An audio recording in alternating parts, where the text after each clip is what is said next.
What's happening, people? So, technology dreams.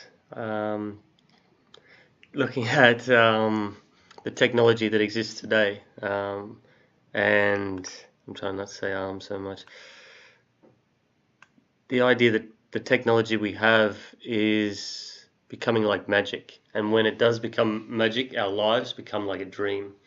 So, in the sense of a dream as something where many of the rules that we think of as applying to the physical universe, they don't really exist anymore. They can be bent at least.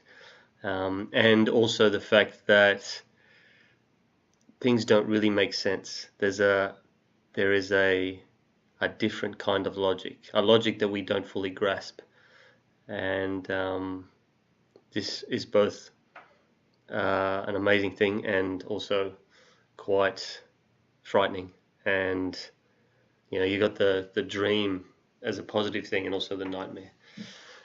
I think we all believe that someone must know what's going on as far as the technology that we use, the technology that controls much of our lives. We believe that those that created the technology or those that manage it and push the buttons, they must know what is happening and how it all works and the logic that supports the technology that we use. However, I think there's a point where too much has been abstracted, too much has been let go of. And one of the realities of machines and technology today is that abstraction doesn't get given to other people. It gets given to machines now. So, for example, when a lot of people use their computer, most of it is point and click. You click an icon and it takes you somewhere. Underneath that is a lot of different processes and certain logic and algorithms and all sorts of programming that goes into making that happen. Whatever you click on, it does something. The abstraction is that you you only see a point and click and then it takes you somewhere. And there are people that know underneath how that actually works, and they make it work. They program it. They build it. This is essentially abstraction. I think that a lot of the technology we have today, the abstraction is going to deeper levels, and where traditionally the abstraction gets passed on to a select group of people, like programmers or computer scientists or those involved in machine learning, perhaps.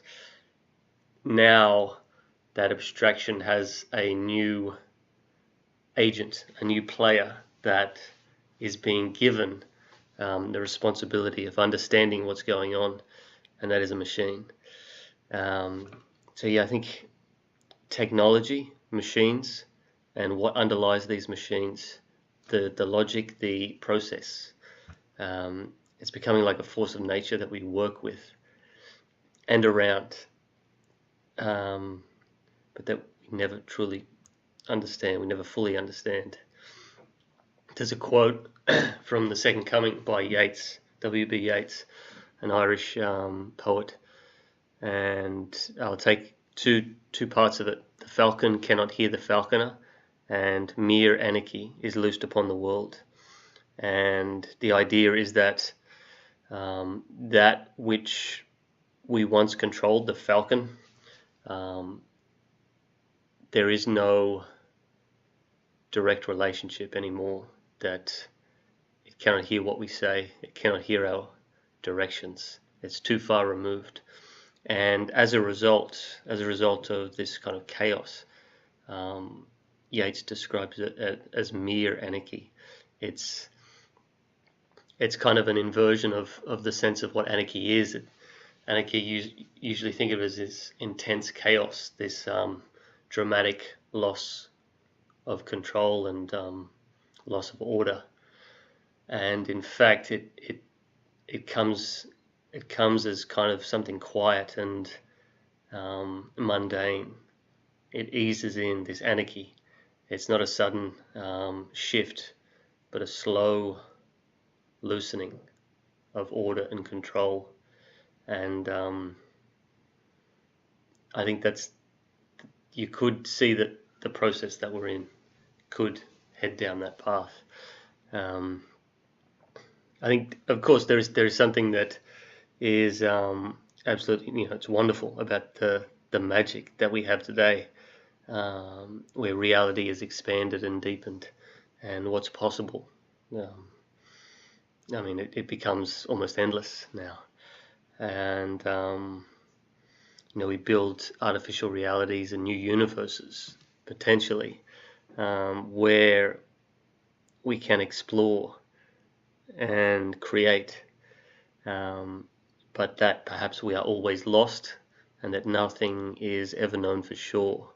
That we lose that that base that we have stood on for so long, and we get that mere anarchy.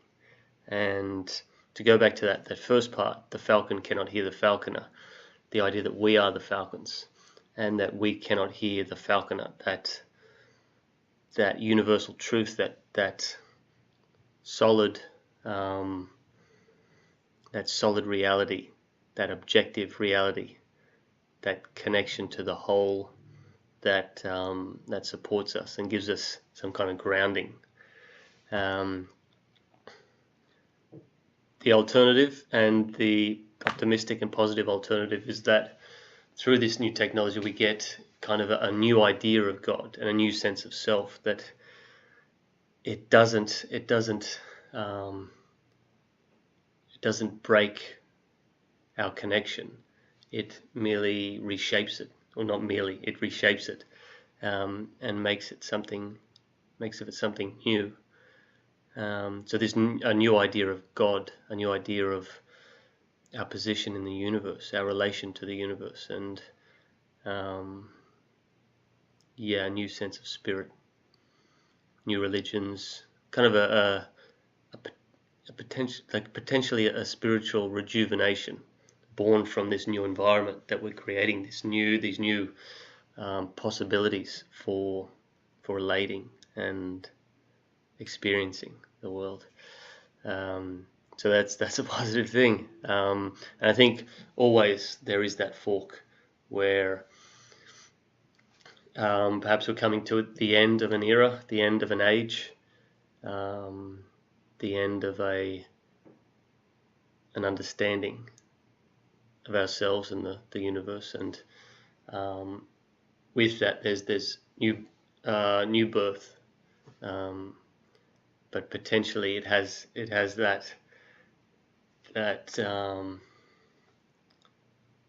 kind of like a binary path where it can lead to a nightmare, it can lead to a dream, and a rejuvenation, a rebirth. Yeah. All right. I'm going to leave it there. I'll see you next time. Bye-bye.